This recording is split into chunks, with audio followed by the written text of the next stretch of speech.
So how does Nick look like? His midsection does not look the best, but seeing that clip, I'm like, ah.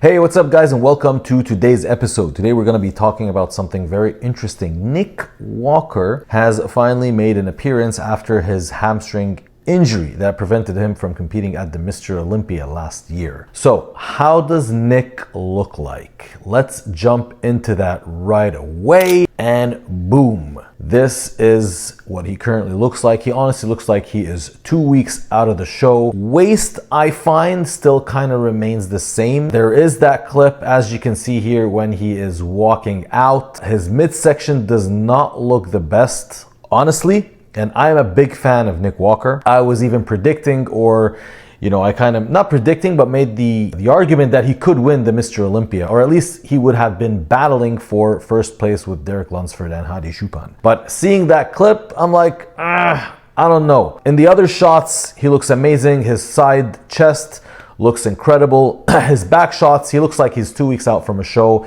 The right hamstring seems to be on point. I don't think this is where he injured it. He injured the left one. His back looks really well. He looks like he's 2 weeks out from competing. So the reason why I'm making this video is because he did go on his Instagram and stated that the hamstring is nowhere ready. Check this out. But it's nowhere near ready. I'm not even close to being training it. There's no bruising, obviously, but there's still some big inflammation. And honestly, it's just not ready to be, fully impacted with training or anything of that nature. This is going to be a good long journey for me. So as you can see, he's mentioning it's nowhere near ready. He's still very emotional about it. He's still very upset about it. Do you think that he is actually not ready? I mean, looking from that posing video, it seems to me that, I don't know, like, you can't really tell because it's the hamstring, right? But just overall, I would assume and make the argument that if his hamstring was really, that damaged, not that I'm taking anything away from him, because it could be, but his leg looks really good. So in his credit, that could be that he's either found a way to train his legs properly regardless of his hamstring injury, or two, even though he said that he's not going to be competing soon, he's not going to be doing the Arnold Classic, there is a chance or an argument that he might be making those statements to kind of, surprise us. It's like the hero story. He has a huge fan base. I think he has a bigger fan base than the current top bodybuilders. I guess a lot of people relate to him more. I don't know. Regardless, I think he is kind of more trending or popular, and return comeback story could add to that popularity and make it like kind of an even bigger comeback, rather than like, okay, the hamstring is healed, it wasn't that bad, I'm competing in the Arnold Classic, and it's like, oh, okay, well, that's great.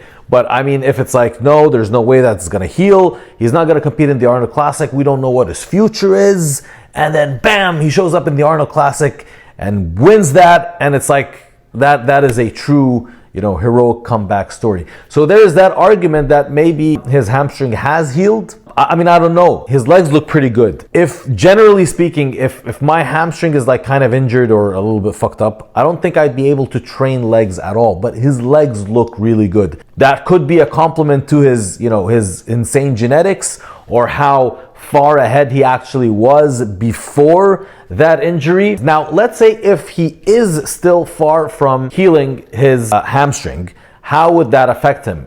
Looking at his midsection, I think it was just the way he was walking. Maybe he's extra relaxed, because when he does hit the poses, his midsection is generally very tighter. But the way he was walking out, I kind of feel that it did grow a little bit from last year. Could that be something that's an ongoing thing, something continuous? Are we gonna see a worse midsection next year? I don't know, but if his hamstring has not actually healed up yet, then in my guess, or in my train of thought, he would have to overcompensate for all that time that is kind of lost, and then bring it back to where it was, and then even push it further to improve it on where it was supposed to be at last year's Olympia, or this year's Olympia, And to do that, at that size, you will need to use a little bit of extra sauce on that. You would need to push the limit a little bit further to bring those injuries up. Nick is a very smart guy. I'm honestly surprised in the last couple of years he has been able to control his waist.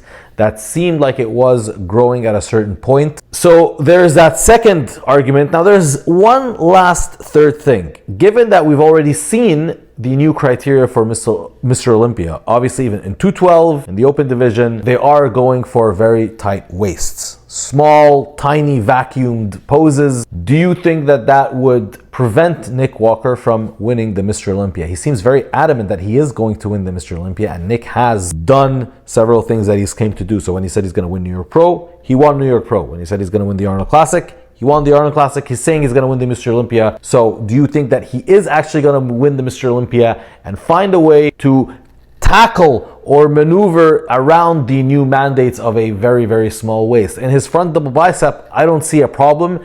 It's when he walks and when he transitions. His front double bicep looks honestly really good. The waist looks like it's tight, it's in control.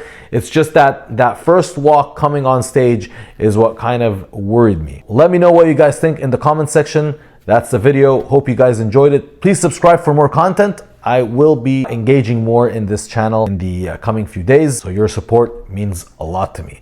And for customized programs and online coaching, the link is below and my Instagram is below as well. See you on the next episode.